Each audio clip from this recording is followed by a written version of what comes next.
Gado Badjéré, la localité qui abrite le plus grand nombre de réfugiés centrafricains dans la région de l'Est Cameroun. Elle est située non loin de Garoua-Boulaye, la frontière, et à 220 km de Bertoua, la capitale régionale. Le camp de réfugiés centrafricains de Gado Badjéré compte environ 30 000 âmes.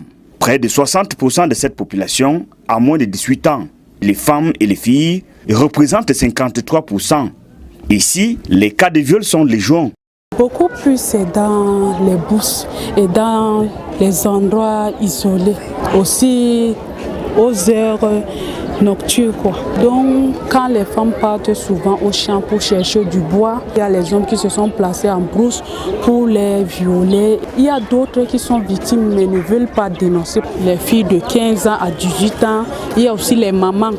La situation précaire des jeunes filles les expose aussi au mauvais comportement de toutes sortes. Le comportement sexuel en l'occurrence. Les jeunes filles dans le site, au début parce qu'on vit un moment qui est un peu difficile en sortant et on arrivait ici, les jeunes filles se traumatisent et beaucoup elles sont basées sur le rapport sexuel. Je pense que c'est ça qui peut amener à eux la solution de se sentir libres.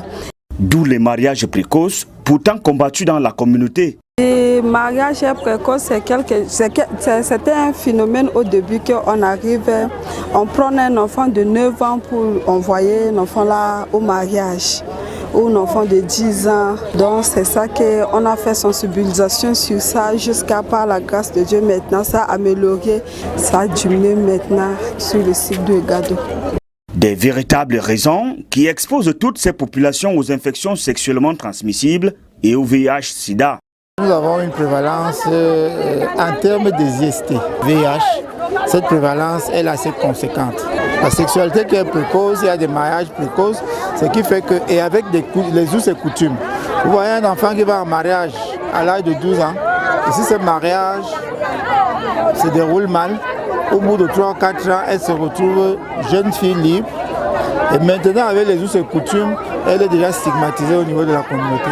Nous avons des agents de relais communautaires qui font des sensibilisations quotidiennes. Mais nous avons beaucoup plus de difficultés tous ces derniers temps. Il manque les préservatifs masculins surtout. Le féminin, il y en a, mais le féminin est de moins en moins utilisé.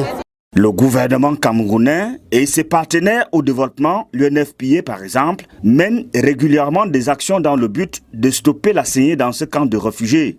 Mais la population appelle à l'amélioration de ces actions pour plus d'impact.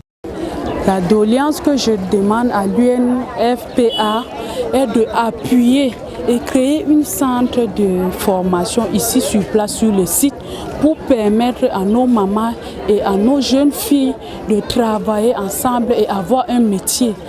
Notre besoin est que si on peut venir, soit parce que nous sommes nombreux, on peut prendre certains pour aller leur former peut-être sur l'autre là, peut-être que ceux qui veulent faire les savons, les commerces, l'élevage là.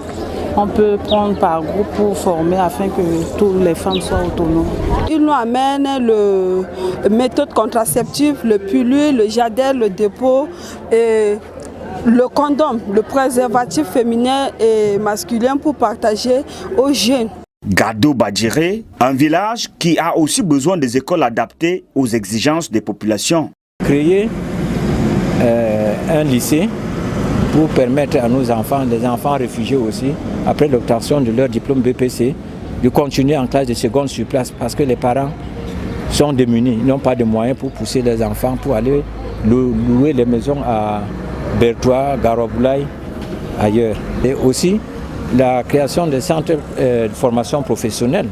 Le niveau de certains élèves sont bas et il faut envoyer les enfants, les former, soit avec les petits métiers,